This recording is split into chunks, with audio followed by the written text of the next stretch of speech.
The one leaning against my husband as if they were lovers is my sister. Forgive me, sis. I've finally met my destiny. We met too late. The two of them were getting excited. Then, my son arrived home. My husband firmly holds on to staggering her. My son witnessed this worst-case situation. What is this? Like a daytime soap opera? She's the one I'm destined to be with. Divorce me and leave. What on earth? Was this the premonition of unease I had? My name is Natasha. I'm 47 years old. It's just my husband, my son, and me and our family. Ian, my son, graduated from vocational school this year and started working. He got out into the world. And I, too, transitioned from being a part-time worker to a full-time employee at the company where I've worked for many years. Thankfully, I was offered this opportunity once things settled down with raising my child. I love my job, and my coworkers are all wonderful people. I'm very happy that my salary has increased. However, my working hours have become a bit longer than before. So? Does that mean you're asking me to help with the housework? He put on an unhappy look on his face. I didn't say help. I just asked you to wash your own lunchbox. I had been working part-time from morning till evening, while also preparing meals, making lunches, cleaning the bath, and doing all sorts of other household chores for as long as I could remember. I thought it was just the norm.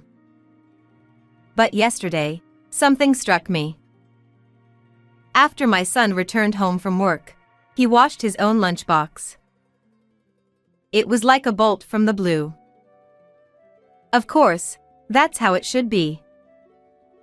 I felt confident in my success as a parent.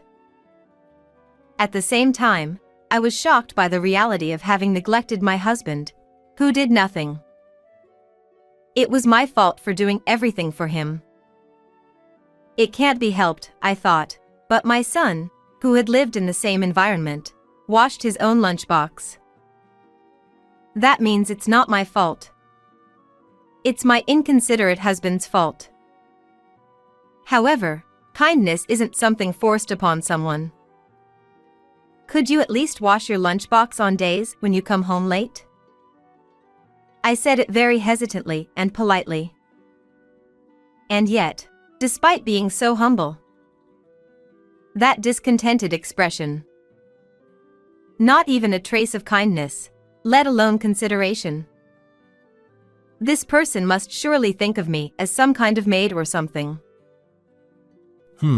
So you became a full-time employee without consulting me, and now you don't want to do housework, huh? You've become quite high and mighty. His tone was irritating. I didn't say I don't want to do housework. Besides, I did discuss it with you. And when I mentioned the raise, you were happy too. Did I really say something like that? I feel foolish for waking up early every day to pack a lunch for him. Can't he imagine the stress of seeing unwashed lunchboxes from the previous day sitting in the sink? My husband lets out an exaggerated sigh. Just buy another lunchbox. You can use them alternately. Hearing that, I slump my shoulders in disappointment. It seems he has no intention whatsoever of washing them. The next day, I received a rare call on my phone. Hello, sis. It's been a while. Emily? What's going on? It was my sister, Emily. When she was 20, she worked at a company introduced by our parents. But suddenly, I can't fit into this big country. I'm leaving, she said, slamming her resignation letter onto her boss's desk, and fled overseas. I don't know what triggered her. Maybe it was something she saw on TV the day before. She's an extraordinary person, but she's always been like this. I vividly remember the sight of our exhausted parents apologizing to the company she inconvenienced. After traveling around the world, she ended up marrying a Brazilian man.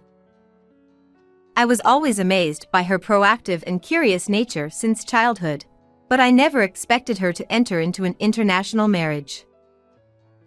Moreover, without any prior consultation, she announced her marriage with just one phone call, leaving the entire family stunned. After that, she returned home only once to attend my wedding, and there was hardly any contact. I mostly relied on her social media updates to make sure she was still alive. Then, I moved to another state, had a son, and kept busy, so I was mostly just thinking, as long as she's alive and well, that's good enough. For my sister to contact me out of the blue after such a long time, what could have happened? Is it a major event? Or just a whim? I braced myself, but the conversation topic exceeded my imagination. I'm getting a divorce. Huh? Divorce. I'm coming back to America. What? My sister had been living a luxurious life in a mansion with her Brazilian businessman husband. She had access to a pool, sauna, and even had maids, living a life of luxury that many envied. The paperwork is finally done, so I'm flying back tomorrow. Sis, could you pick me up at the airport in the evening? Huh? Even if you suddenly ask me something like that. Please. I have work.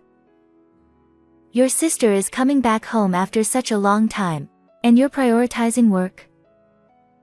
But it's too sudden. Please, big sis. Big sis. A nostalgic way of addressing me. Come to think of it, my sister has always called me that. It's unfair, but when your sister asks for something, you can't help but want to help her. Okay, I'll figure something out. Yay! By the way, can I stay at your house for a while? Well, I guess so. Yay! Thank you, big sis. Even though I agreed to help, I have an important meeting scheduled for tomorrow. It's a hassle to rearrange my plans. I was pondering over this when my husband returned from work. I decided to give it a shot and ask him, and surprisingly, he immediately agreed. I appreciate it, thank you. But can you take the day off? I have nothing important tomorrow, so it's no problem.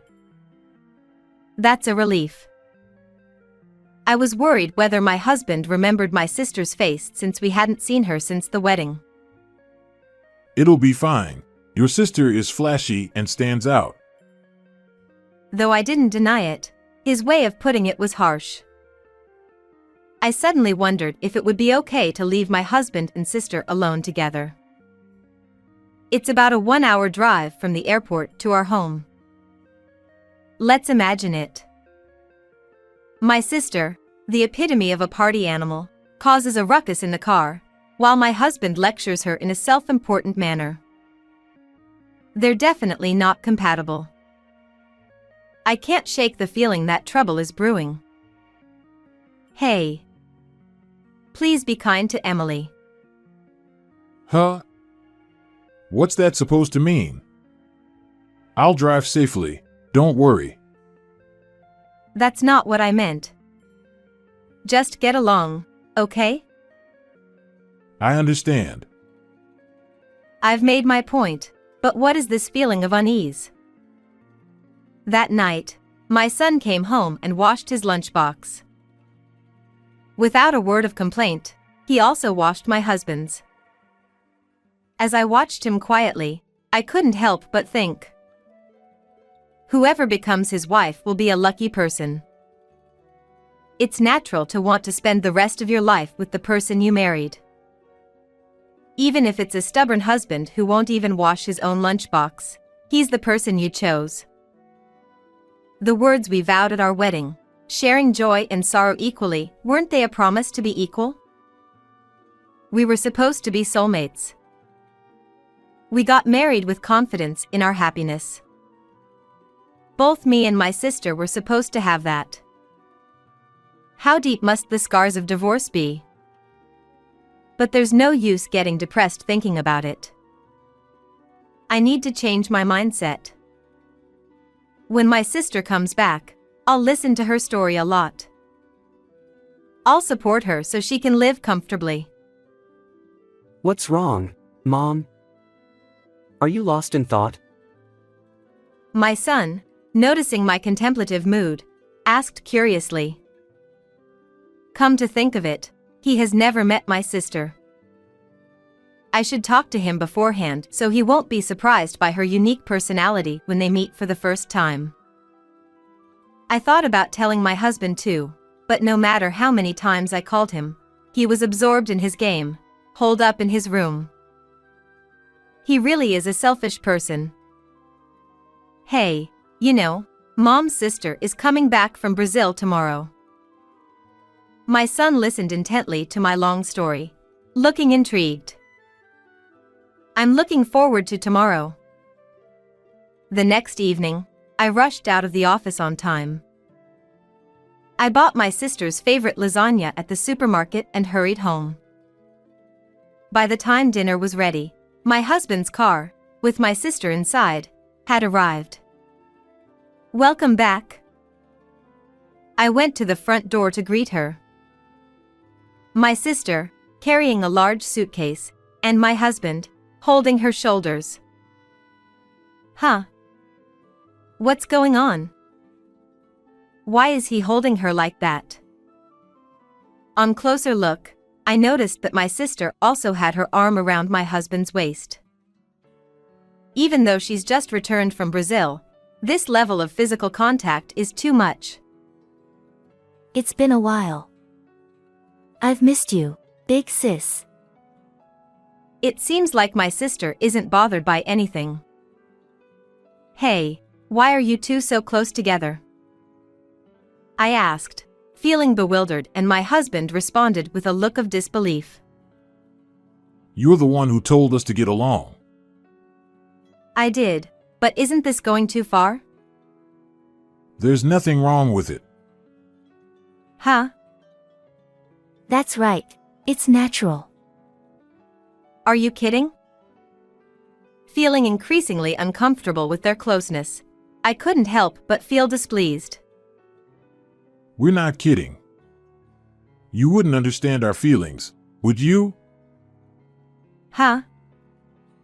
I finally found my soulmate. My husband's eyes sparkled. What are you talking about? That's my sister, Emily. Emily. Yes, Emily. What is it, George? My sister called my husband's name in a sweet voice. I wish we had met sooner. We wasted so much time not loving each other. It's okay, George. We still have time to make up for it. I watched this ridiculous charade in silence. You two have already met once at my wedding, and you even exchanged greetings back then. Okay, is this a prank?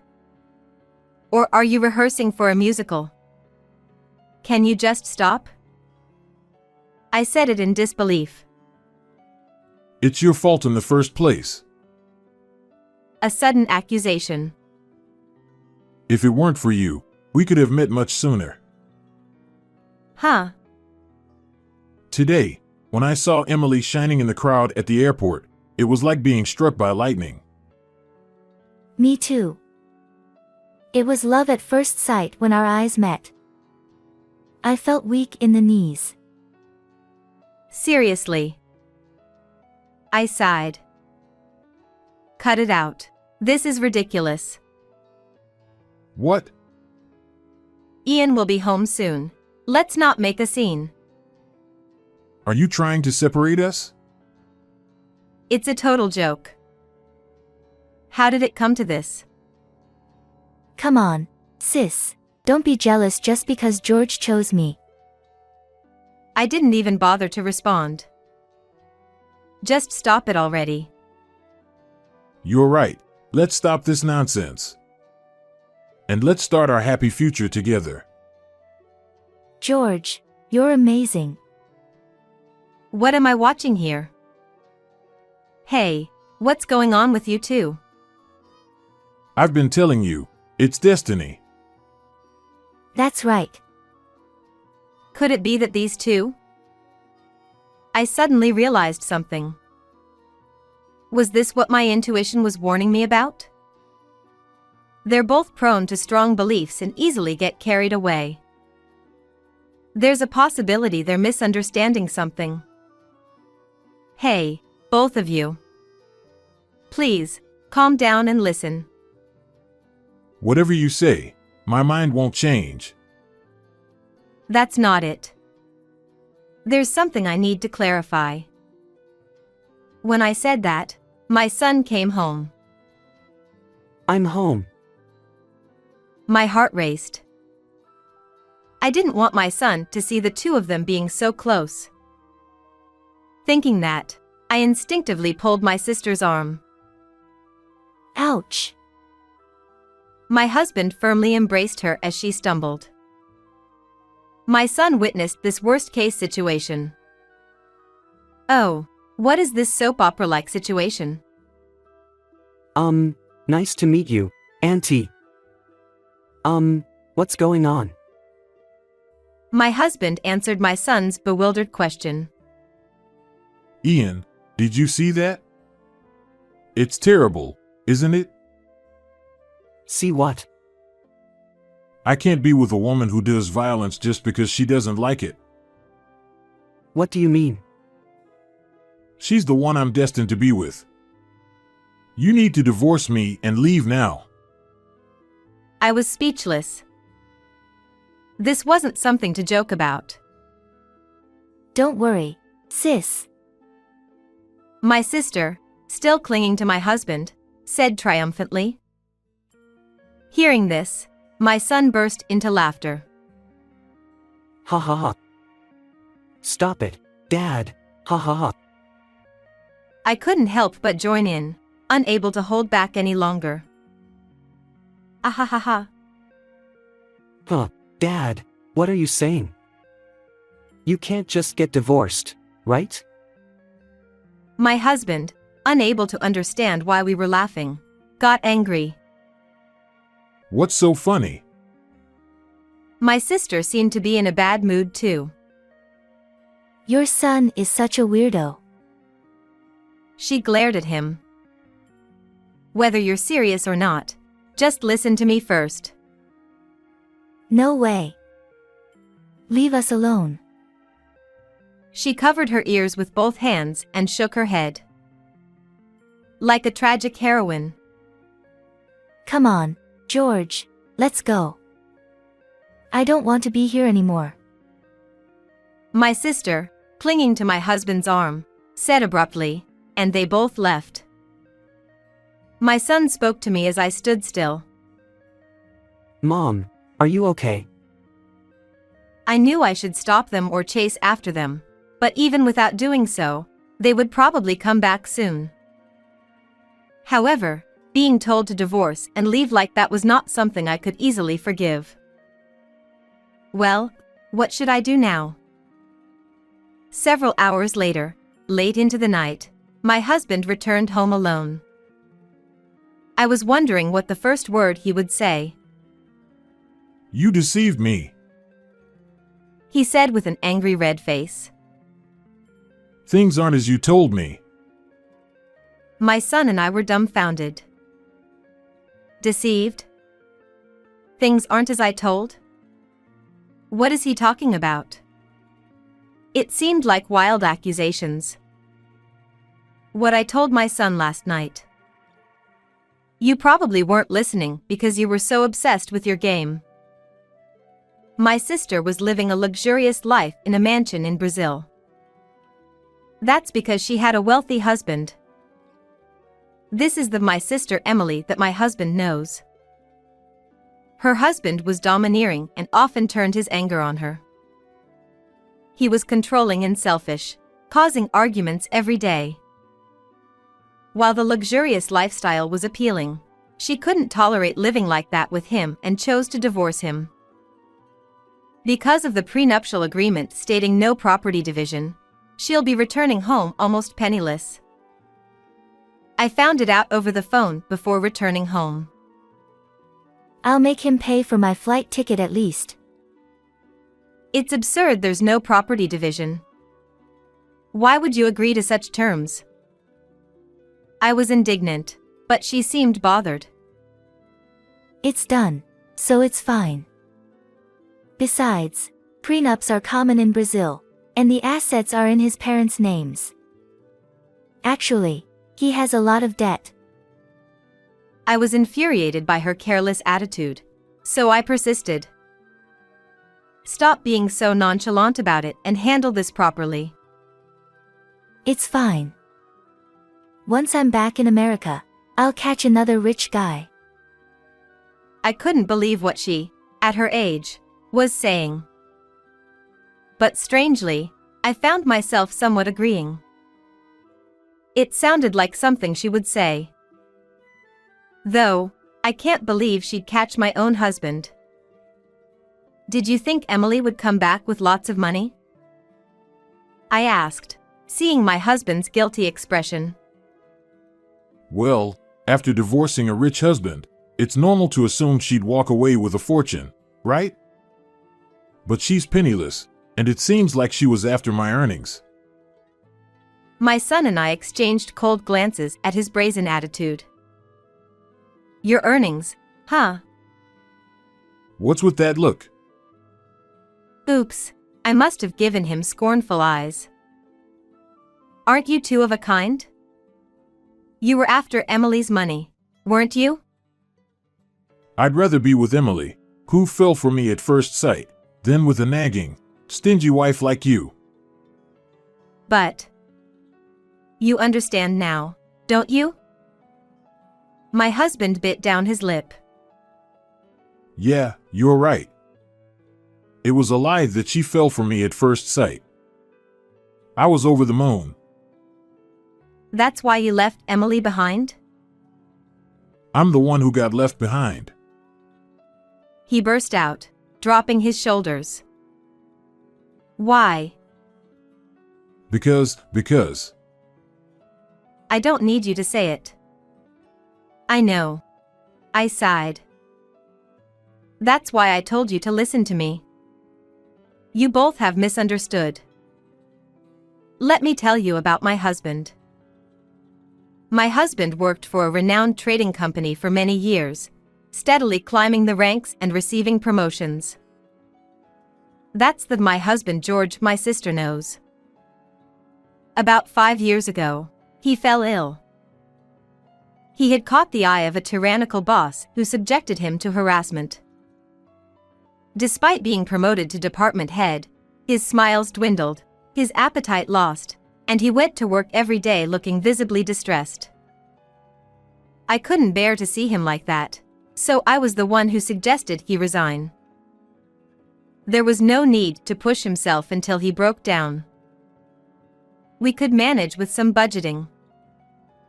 He quit his job and has been working at a factory as a non-regular employee since then. His salary was halved, but I became a full-time employee, and our son also found a job too. We're no longer struggling financially. Although my prideful husband felt down at times, he stopped worrying after I reassured him, saying, "You've worked hard to provide for us all these years, so it's fine." With his smile back, he repeatedly thanked me. I was relieved. As long as he stayed healthy, that was all that mattered to our family. However, it seems like my husband has completely forgotten about that. I didn't intend to come across as patronizing, nor did I have any intention of blaming him. We're a married couple and I believe we should support each other. Well, at least until today. Hearing my story, Emily got mad and stormed off, saying I'm not the same person she thought I was. It's not my fault, is it? It's your fault, Dad. Our son interjected before I could respond. What's with that tone toward your father? I'm saying it after understanding everything. Mom deserves better. My husband flinched, unable to retort. Well, I got angry at your high and mighty attitude. You looked down on me, telling me to wash my own lunchbox, even though I was the one earning more. Dad, please stop. My husband seemed so small at that moment. Or perhaps our son had grown bigger. As someone who knows you both well, I can say that you and Emily are the worst match. I thought it was a joke to call her your soulmate. Is that so? I saw it coming from the start. My domineering husband and my sister who is freewheeling and a female chauvinist. There was no way they could get along unless there was some ulterior motive. They were blinded by each other's non-existent wealth.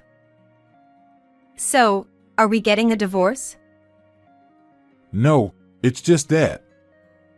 It's more of a misunderstanding. Be clear. Well, I think your attitude wasn't great either. Dad. Yes.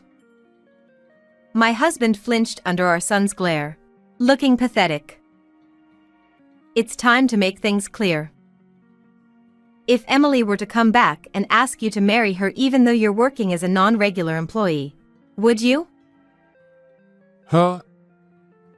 Would you be willing to live with penniless Emily? Huh?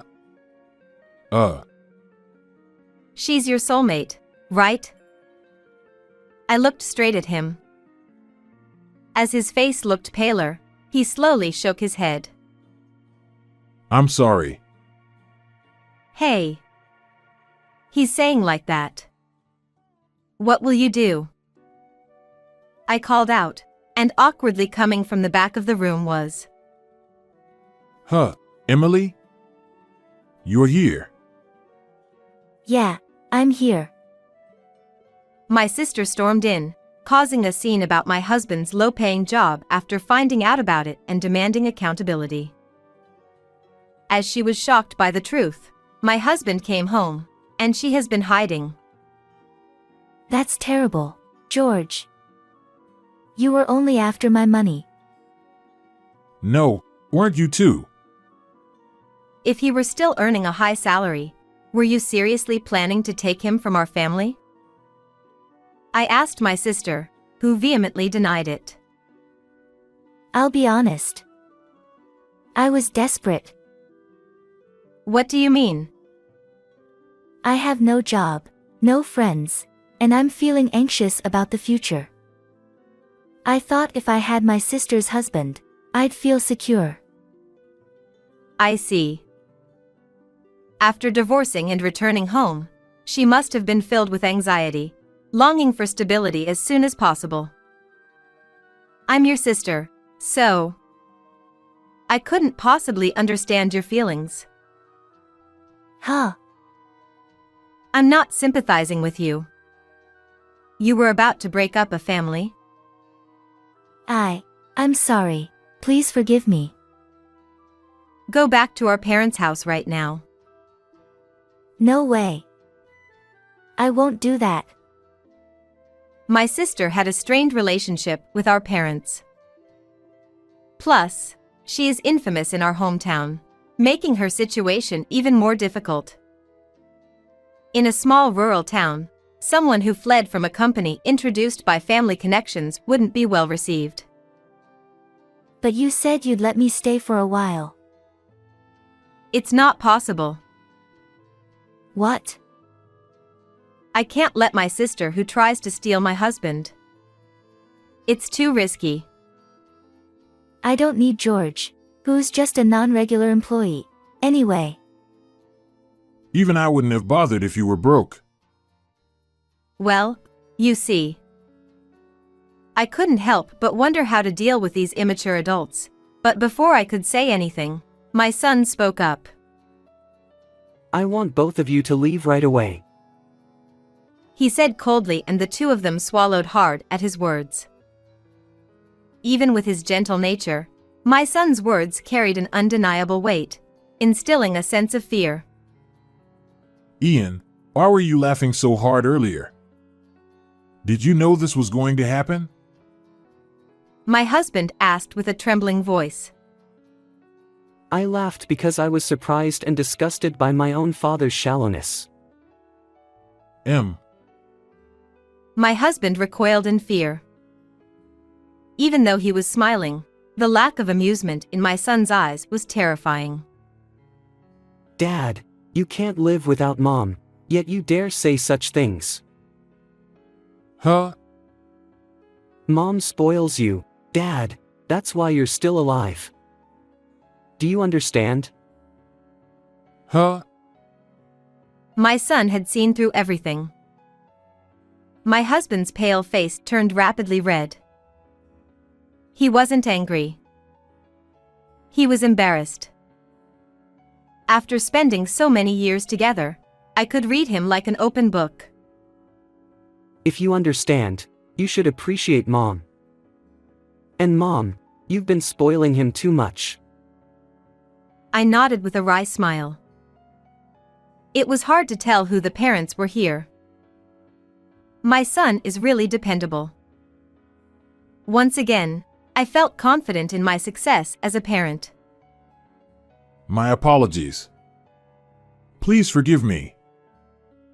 It's not easy to forgive you. Can you understand how I felt when you mentioned divorce? I'll wash the lunchbox. What? Just as I was about to slap him, my son placed a hand on my husband's shoulder. Dad! You're not serious, right? Hey, I decided to leave it to my trustworthy son. It was already late at night. It had been a long day. I contacted our parents and put my sister, who was suffering from jet lag, and her luggage on the overnight bus to our hometown. I wanted her to leave as soon as possible.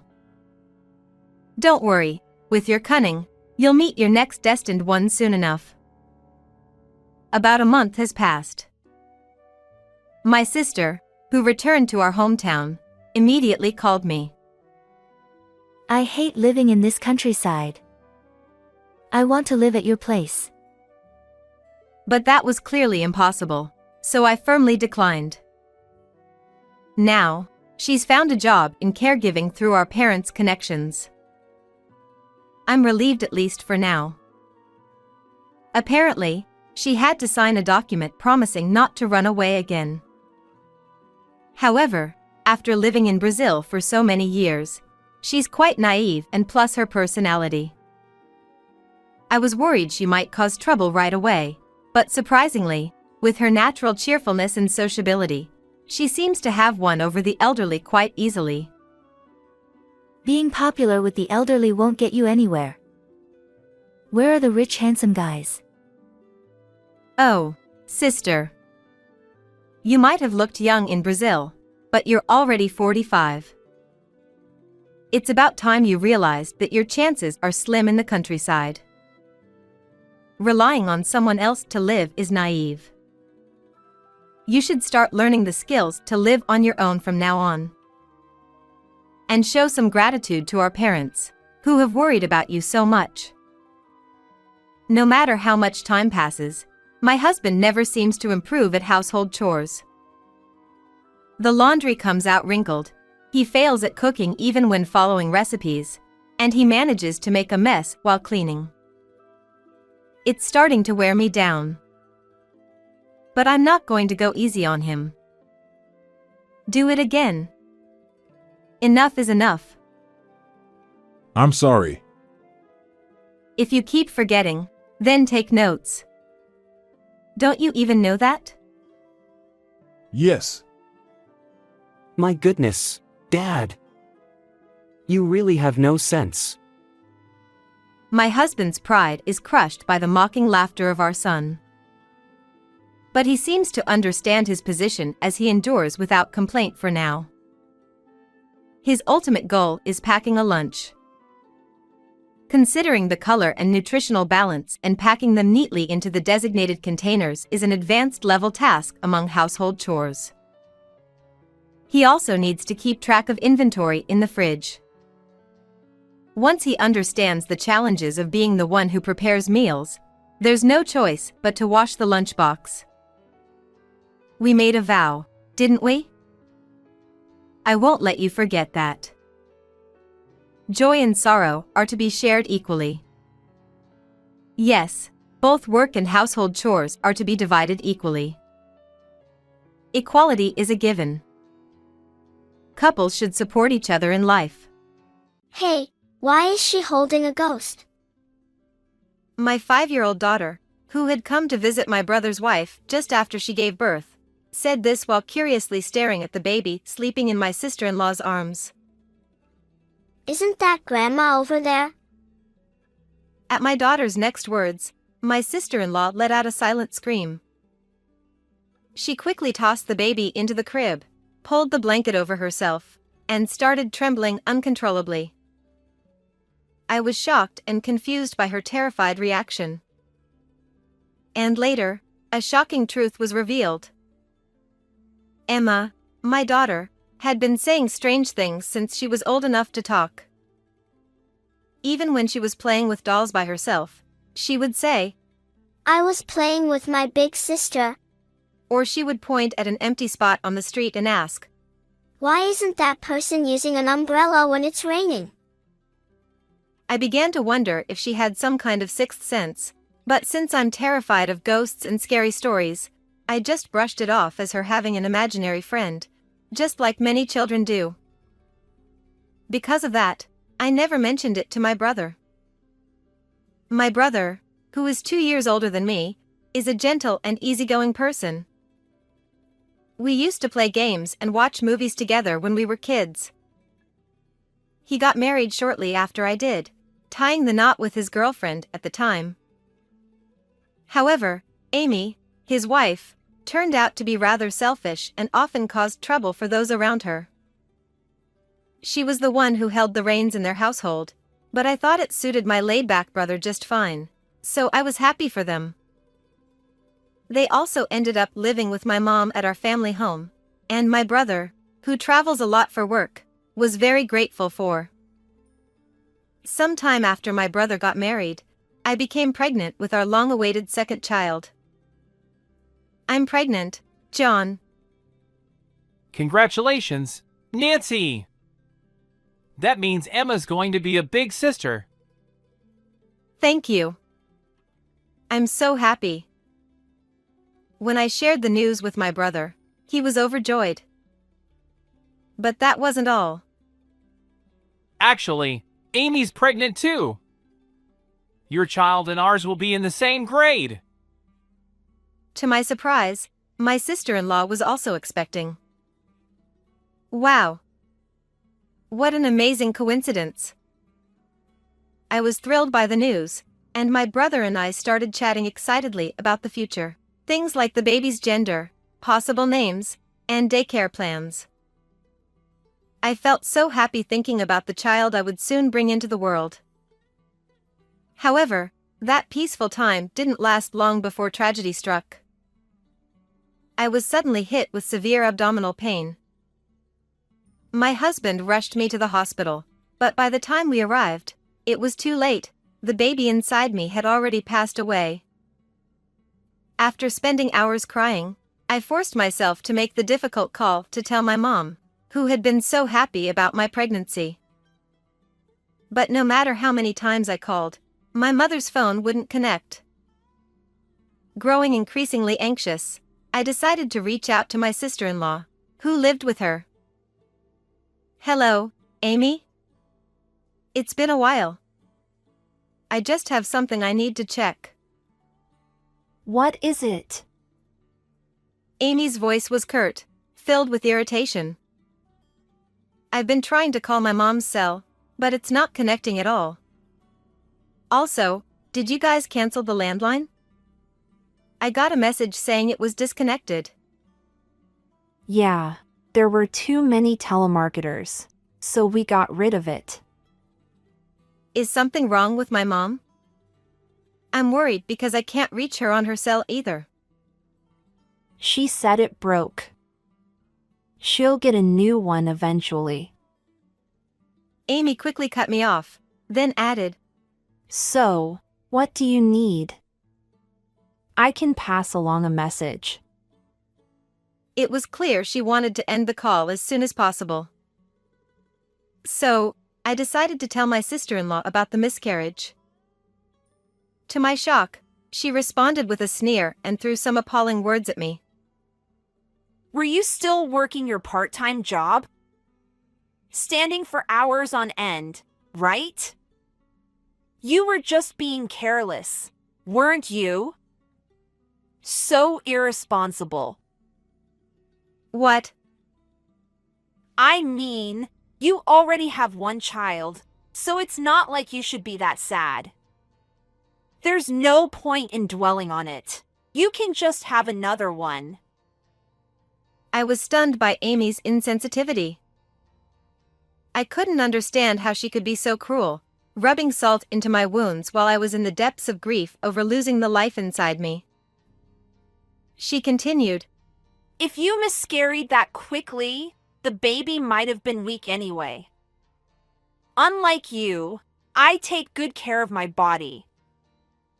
But by then, I couldn't hear anything she was saying anymore. I simply said, I have to go, and hung up the phone. Yet, the tears kept flowing, and I couldn't stop them. It was the first time I had ever felt such overwhelming sadness and despair. I lay on the couch and cried until my husband came home, unable to do anything else. Although I was somewhat worried about not being able to reach my mom, I avoided visiting my parents' house for nearly 6 months because I couldn't bear the thought of facing Amy after that call. Then, one evening, just after 10 p.m., I received a phone call from my brother. It was unusual for him to call at that hour, so I answered, and heard his voice trembling with tears. Nancy, Mom collapsed from heat stroke. She didn't make it. No, that can't be. Mom. I was so shocked that everything went black before my eyes. Apparently, my sister-in-law had returned home that evening and found my mother collapsed in the yard. She called an ambulance, but Mom wasn't breathing, and by the time my brother arrived at the hospital from his business trip, she was already gone. They said she was found near the shed in the yard, perhaps searching for something when the heat got to her. It was a tragic accident in the height of summer. Once again, I was plunged into deep sorrow. However, there was no time to dwell on our grief. My brother and I were overwhelmed with the preparations for the funeral. We had to notify the authorities, contact our relatives and my mother's friends, arrange the funeral, and prepare for the wake. We were constantly on the move, but my sister-in-law showed no intention of helping. I was concerned about her health due to the pregnancy, but she didn't seem to be suffering from severe morning sickness. If you have a moment, Amy. I hesitantly asked her for help, but she quickly looked away. I'm not good with these kinds of things. I'll just go rest somewhere quiet. With that, she hurried off to the waiting room. When the wake began, my brother and I were busy attending to the relatives and friends who had come to pay their respects. We greeted each guest, sharing stories and memories of our mother. So early, it's truly heartbreaking. Don't let it get you down. Hearing such kind words from my mother's friends and acquaintances, I felt proud of her for the way she had valued her relationships with others. Although my frustration with Amy's lack of involvement continued to grow, I was too consumed by the sadness of losing my mother and the demands of the funeral to dwell on it. After the funeral finally ended, my brother and I were able to take a moment to breathe. Nancy, thank you so much. I'm sure Mom feels relieved now. Yeah. You did great too, John. It was tough. At that moment, I suppressed my frustrations with Amy's indifferent behavior, and together with my brother, I cried as we remembered our mother. Sometime later, as we began organizing the condolence money, Amy suddenly appeared out of nowhere and approached us. I wondered if she had finally decided to help, but that thought was short-lived as she said something unbelievable. Hey, shouldn't I be the one to keep this? What do you mean by that? I asked, unable to comprehend her words at first. Well, I lived with your mother and took care of her, so I should be the one to get the condolence money. My brother frowned and looked at her in disbelief. Amy, what are you talking about? But she didn't seem bothered by our reactions. I was the one closest to her and had the hardest time, so it's only fair, right? My brother and I were shocked by her unreasonable demand. Now is the time to remember Mom, so please don't talk about such things, I said. Yeah, enough is enough. My brother added. Although my sister-in-law was scolded by both of us, she nonchalantly changed the subject. By the way, I heard Emma's birth gift was $1,000. My husband told me. I'd like that much too. What? And if you're not using Emma's old baby items anymore, could you give them to me? It would save us some money. My husband and I were taken aback by her audacity. Hold on. This isn't the time to be talking about this. My husband interjected, trying to bring some sense to the situation. But we're going to need to prepare for the baby. Amy, please stop. Now isn't the time. We can discuss this later. The cold tone in my brother's voice, something I wasn't used to hearing, chilled the room, and even Amy fell silent. Seasons passed, and my brother eventually contacted me to share the news that their baby had been born safely. He was on a business trip and couldn't visit right away, so he asked if I could go in his place. Despite all the hurtful things Amy had said and done, which still lingered in my mind, I decided to put it aside for the sake of the occasion and took my daughter to the hospital. Welcome, Nancy, Emma. When we entered the room, Amy was smiling, holding her newborn baby. Seeing her there, I almost forgot about the hurtful words from my miscarriage and the frustrations during the funeral. I felt genuinely happy in that moment. But then, it happened. Hey, Amy, why are you holding a ghost?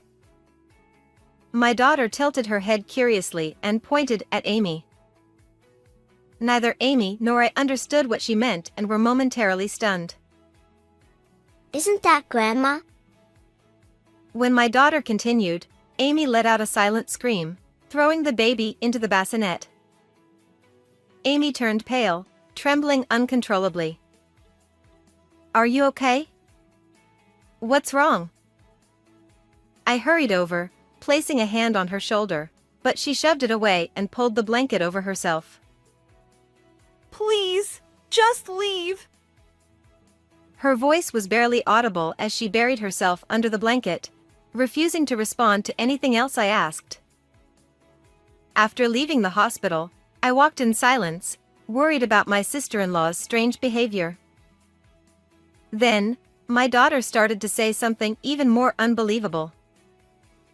Although I was shocked, several things came to mind that made me think, could she be telling the truth?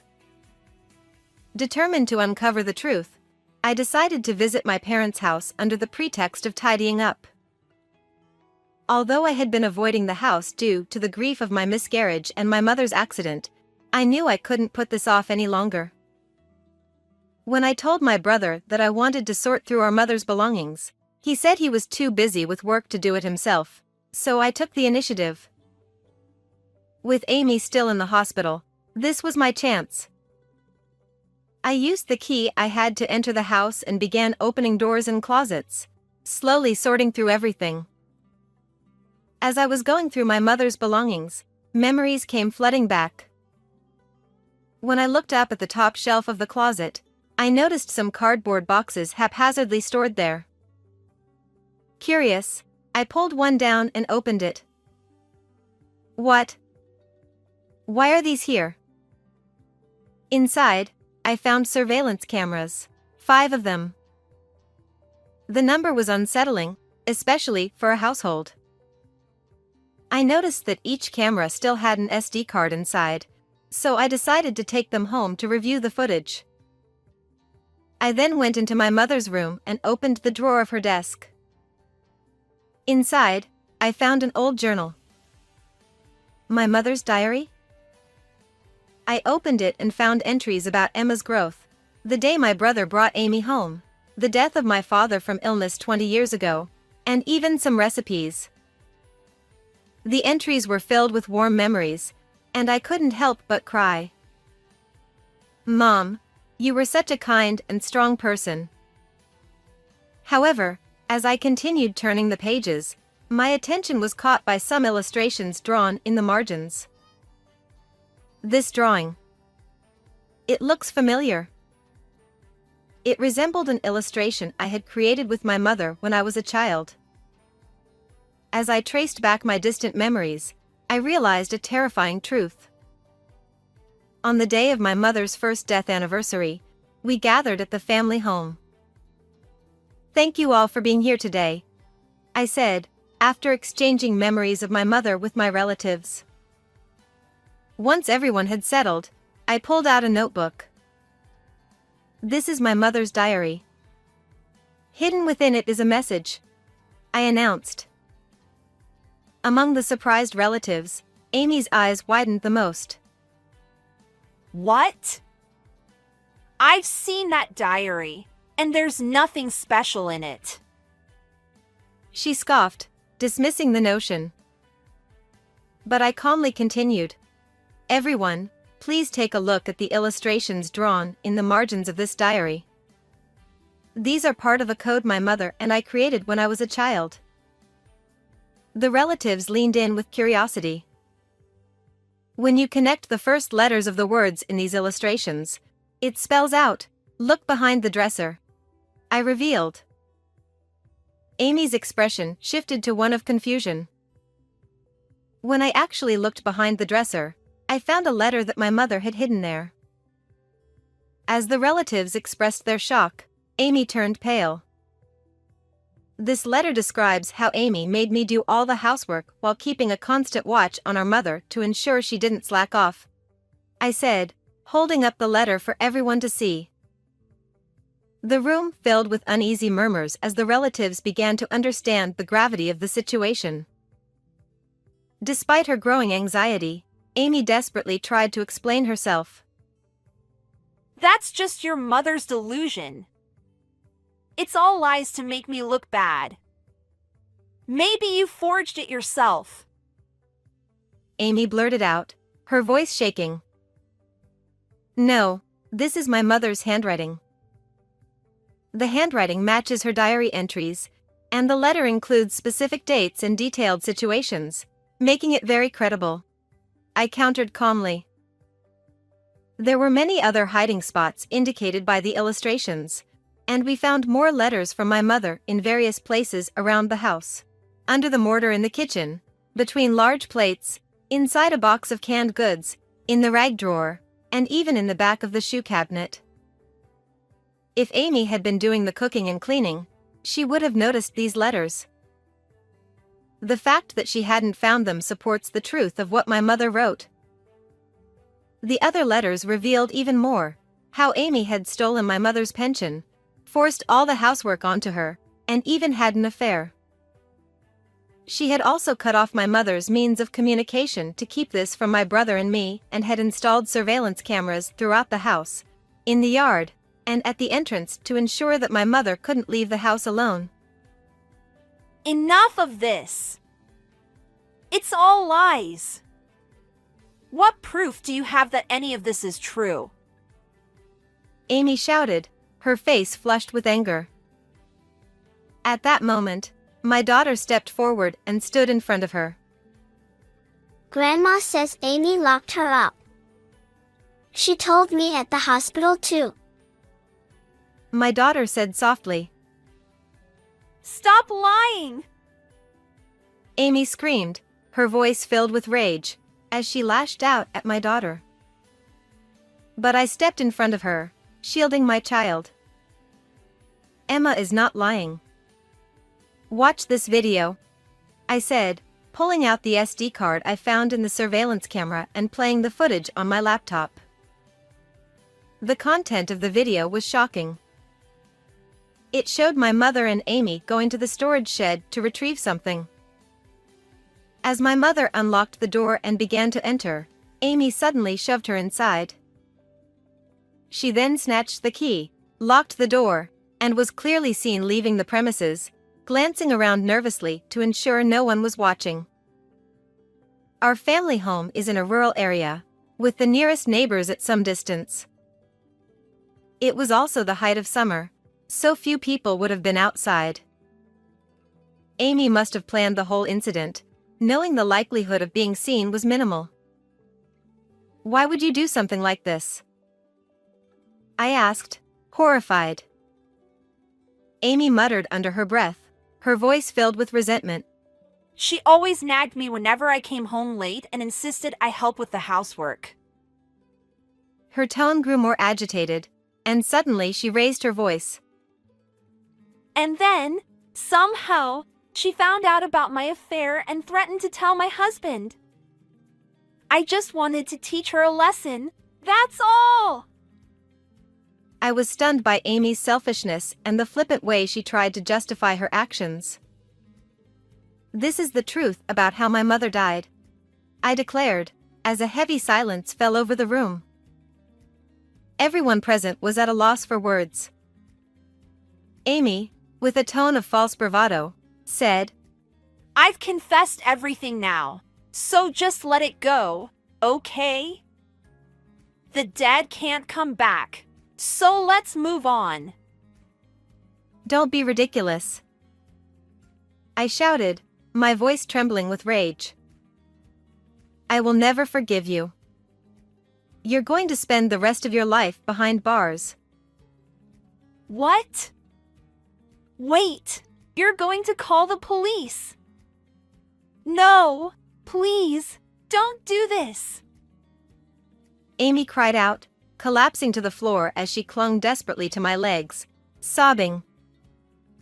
But I felt no sympathy for her. You'll have to live with the weight of your crimes, I said coldly, turning away as Amy slumped in despair. After that, my sister-in-law was arrested and spent many years behind bars. Her parents disowned her, and even if she were to be released, she would have no family to turn to. Her life would be a thorny path until the end. My brother divorced her, and their child was placed in an institution. Just as my mother had written in her letters, Amy had been unfaithful, and a DNA test revealed that the child wasn't my brother's. I later heard that Amy's parents took in the child and were caring for them. When things had settled down, I returned to the family home to continue organizing it. While doing so, I spoke with my brother. I was so focused on work that I didn't see her true nature. I couldn't protect Mom. My brother lamented. I gently patted his shoulder and said, but through Emma, we were able to uncover the truth. I'm sure Mom is at peace now. As my brother looked up, Emma suddenly asked, Is Grandma still here? No, she's not here anymore. My daughter replied with a gentle smile. She smiled at me and then went up to the sky. I believe that from now on, our mother will watch over us from above. And her love will continue to live on in our hearts forever. How did you like this story? Don't forget to subscribe to the channel. I'll see you in the next video.